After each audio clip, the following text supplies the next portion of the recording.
Hola, ¿qué tal? Bienvenidas y bienvenidos. Iniciamos de inmediato una nueva edición de nuestros temas del día en Telesur. Les saluda Luis de Jesús. Revisamos nuestra pregunta del día. Ahí la tienen nuestra pregunta para hoy. La Florida se convirtió en el nuevo epicentro de la pandemia del coronavirus en Estados Unidos. El gobierno estatal se niega a retomar las medidas de cierre de la economía, mientras los contagios siguen aumentando. ¿Opina usted cuál es la prioridad entonces de las autoridades estadounidenses?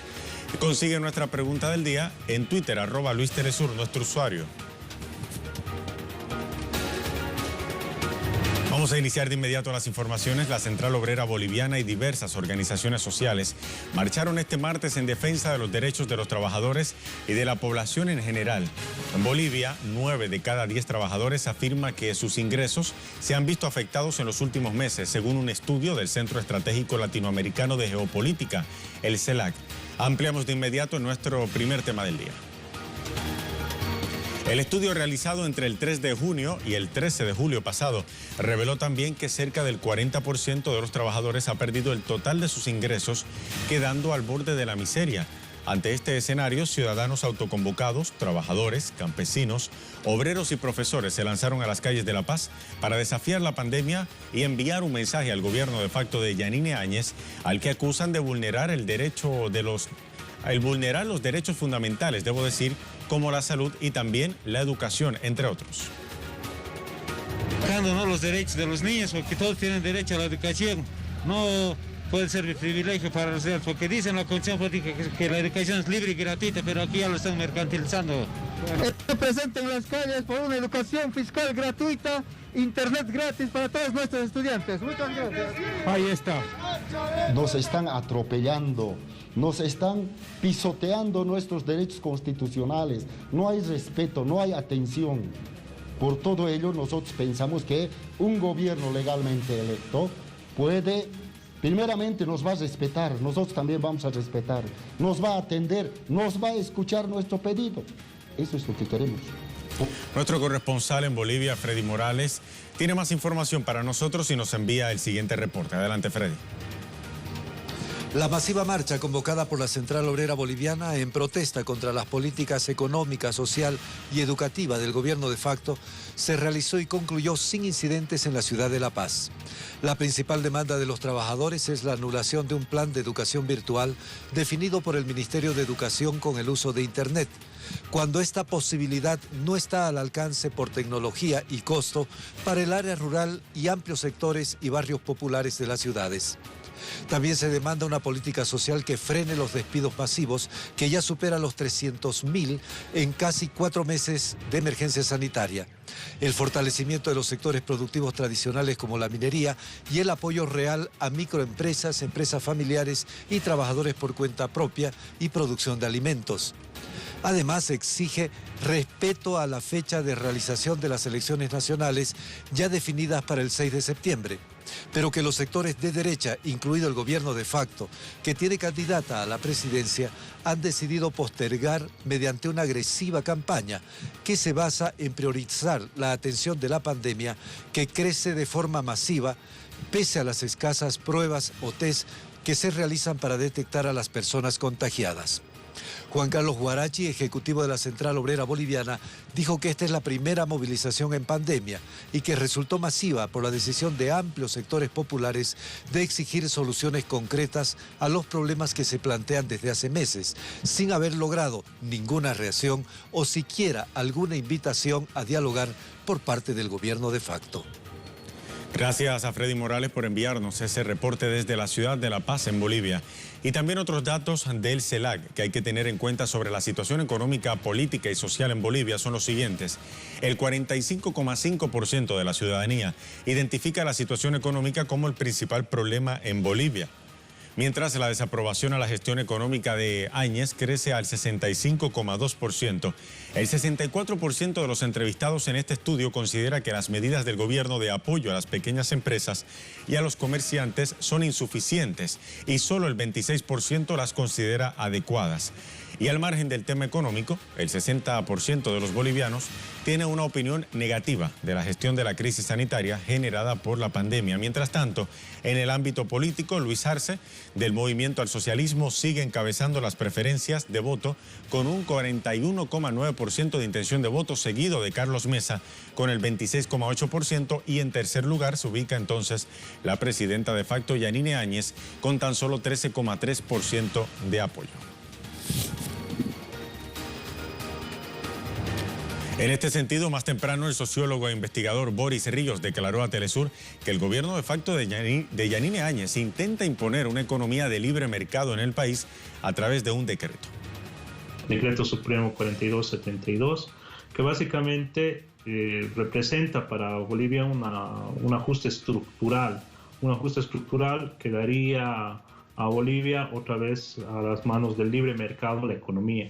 Y esto es algo muy grave porque todos los años en los que tuvo gestión el Partido Movimiento al Socialismo a la cabeza de Evo Morales, lo que se trató de hacer es revertir justamente el modelo neoliberal en Bolivia, que había expropiado los recursos naturales de los bolivianos para ponerlos a manos del libre mercado, y el tema también de la seguridad laboral que está en juego a través de este decreto, que lo está aplicando un gobierno que se ha autonombrado, que se llama de transición, pero que hace en el fondo cambios estructurales muy graves.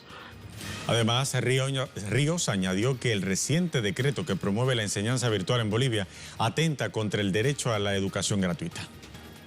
La educación en Bolivia y los maestros del ámbito rural, sobre todo, se han movilizado de forma contundente en el país, y ahora se están también movilizando en los diferentes departamentos de Bolivia y un gran contingente en la ciudad de La Paz.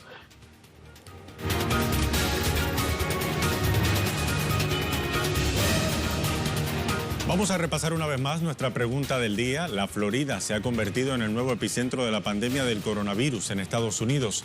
El gobierno estatal se niega a retomar las medidas de cierre de la economía, mientras los contagios siguen en aumento. ¿Cuál es la prioridad de las autoridades estadounidenses entonces? ¿Opina usted? En nuestra pregunta del día la consigue en Twitter, @LuisTelesur. Ese es nuestro usuario.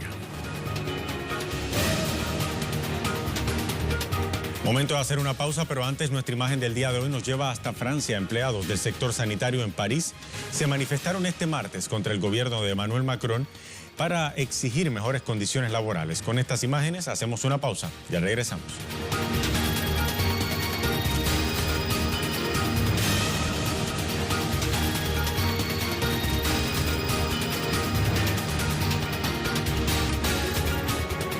Estamos de vuelta en nuestra edición de hoy de Temas del Día. El Consejo de Seguridad de Naciones Unidas abordó este martes el proceso de implementación de los acuerdos de paz en Colombia en el marco del informe trimestral del secretario general del organismo multilateral. Este es nuestro segundo tema del día. El informe del enviado especial de la misión de verificación para el acuerdo de paz, Carlos Ruiz Messier, recogió la situación actual sobre los asesinatos contra líderes sociales, excombatientes de la antigua guerrilla de las FARC-EP y las amenazas contra defensores de derechos humanos en medio de la crisis sanitaria generada por la COVID-19. El informe exige a las partes el cumplimiento del acuerdo, además de rechazar el recrudecimiento del conflicto armado que trae como consecuencia la continuidad de la espiral de violencia.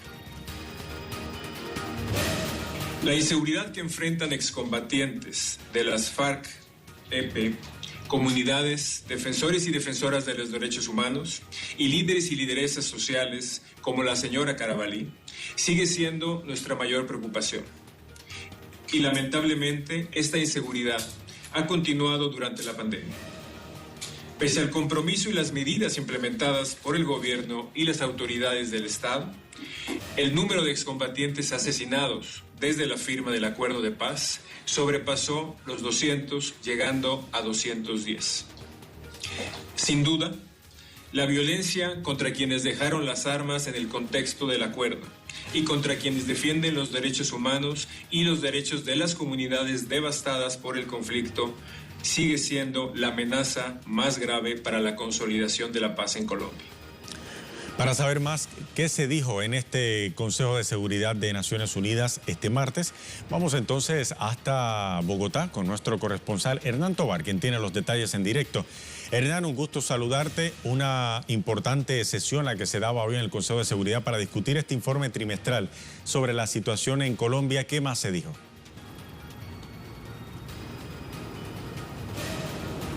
Luis de Jesús, un saludo para usted, para toda la teleaudiencia que nos ve a través de las pantallas de Telesur. Y sí, efectivamente, este informe da cuenta de la preocupación en el seno del Consejo de Seguridad de las Naciones Unidas en relación al sistemático asesinato de líderes sociales. Este fue el punto central. Como escuchábamos al representante de las Naciones Unidas para la misión de verificación en Colombia, el señor Ruiz Massieu, pues la preocupación es alta en relación a la sistemática asesinato de los liderazgos sociales en el país. En esta sesión también se exhortó al gobierno para que se reúna cuanto antes en el Consejo Nacional de Garantías de Seguridad, que debe explorar las políticas también para el desmonte del paramilitarismo, que no se reúne o no sesiona desde inicios de enero de este año. También es el encargado de generar las políticas de protección para los liderazgos sociales.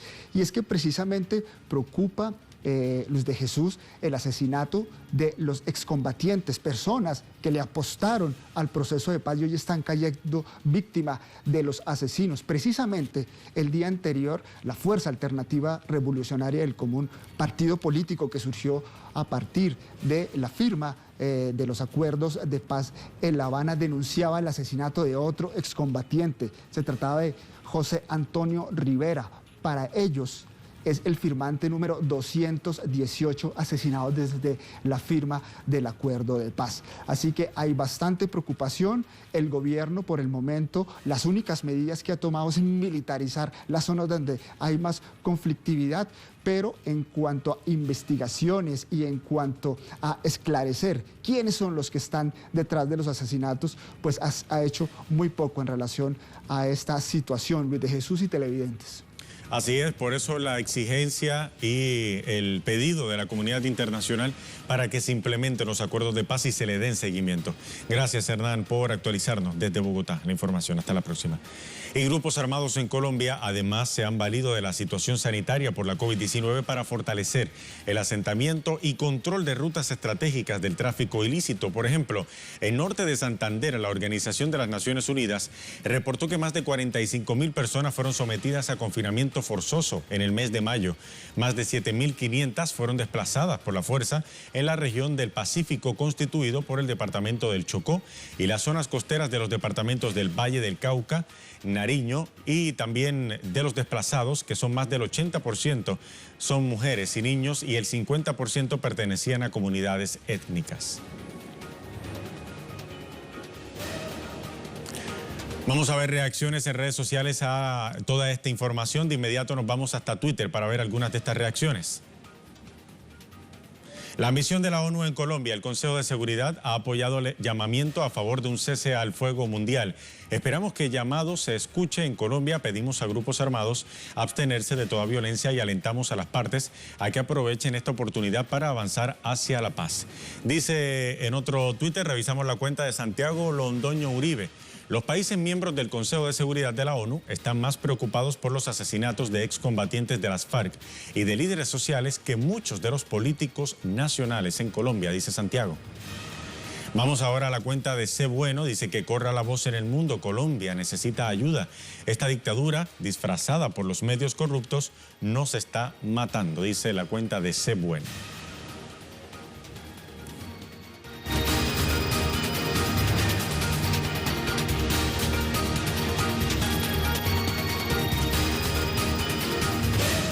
Bien, momento de revisar otras informaciones. Nos vamos hasta redes sociales, en Twitter. ¿Qué dicen nuestros corresponsales? Iniciamos en Brasil con la cuenta de André Vieira. La crisis es Bolsonaro.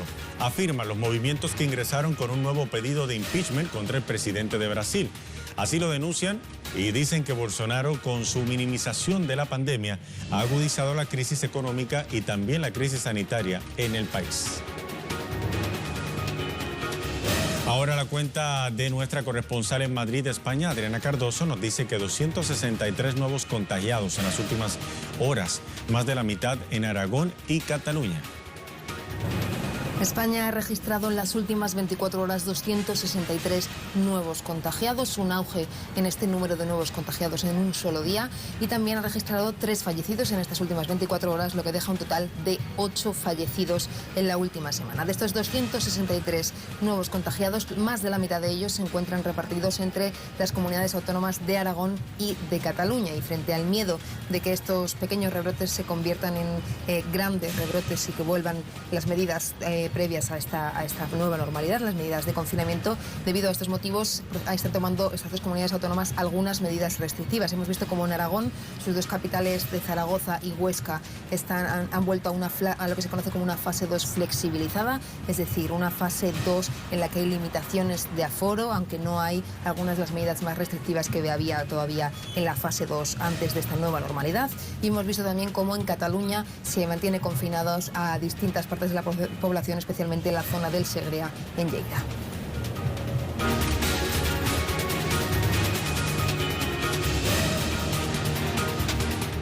Pasamos ahora a nuestro tema en desarrollo. Se genera en Estados Unidos. El estado de la Florida se ha convertido en el nuevo epicentro de la pandemia en ese país y sus autoridades niegan tomar medidas para cerrar nuevamente la economía del estado. Desde Washington, nuestro corresponsal Jorge Estoso nos tiene el reporte con toda la información al respecto. Adelante, Jorge. Muchas gracias. Este martes, el CDC, el Centro de Control de Enfermedades, hizo un pronóstico preocupante. Dijo que este invierno en los Estados Unidos será uno de los más duros de la historia desde el punto de vista sanitario, refiriéndose a lo que se puede esperar que sea el desarrollo de la pandemia del coronavirus. Hemos visto que los casos siguen creciendo en la gran mayoría de los estados, fundamentalmente en los 3 estados más poblados. Estamos hablando de California, Texas y la Florida. Solamente la Florida, si fuera un país, tuvo en el día de ayer el 4º número mayor de casos del mundo, y en definitiva sigue implicándose un tema político en torno al tema sanitario. El presidente Trump sigue desestimando la importancia de esta pandemia, sigue tratando de decir de que cuantos más casos se realicen, más casos se crean, lo que es absolutamente desde el punto de vista científico no cierto, y encima trata de desacreditar a todas las autoridades de la pandemia, ya sean el CDC o ya sea el doctor Anthony Fauci, que es la máxima autoridad dentro del mismo equipo de la pandemia de la Casa Blanca. Y sin embargo, a pesar de que se intentó desacreditar al hombre que tiene, según las encuestas, el 67% de credibilidad respecto a este tema contra el 26% de Trump, hoy más de 12.000 expertos en temas sanitarios y médicos salieron a defender entonces al doctor Fauci, de esta campaña de desprestigio, de desacreditación que le había lanzado en las últimas 48 horas la Casa Blanca, a efectos justamente de quitarle importancia, cantarle relevancia, digamos, sacarle relevancia entonces a este tema que, otra vez repetimos, a nivel de cifras ya estamos en los 138.000 muertos y nos estamos acercando a los 3,5 millones de contagiados. Volvemos contigo. Gracias a Jorge Estoso con el reporte sobre la situación en Estados Unidos y en especial el estado de la Florida, que se ha convertido en el nuevo epicentro de la pandemia en Estados Unidos. Por eso retomamos una vez más nuestra pregunta del día.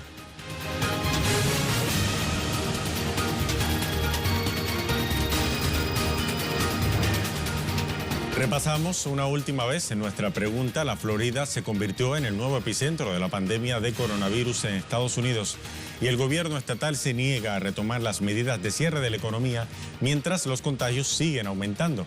¿Cuál es la prioridad de las autoridades entonces? Vamos a ver qué opinan nuestros seguidores. Guillermo Lescano, evidentemente la prioridad es vender, negociar y si la gente zafa, bien.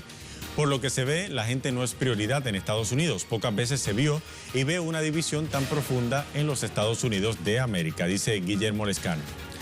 ¿Qué opina la cuenta de Miguel Abolaños? Vamos a ver, la prioridad es satisfacer al gran capital representado en grandes empresas que apoyan y financian a candidatos a Senado y a presidente de los Estados Unidos, empresarios que solo les importa hacerse más ricos a costilla del obrero, quienes terminan poniendo a los muertos en esta pandemia.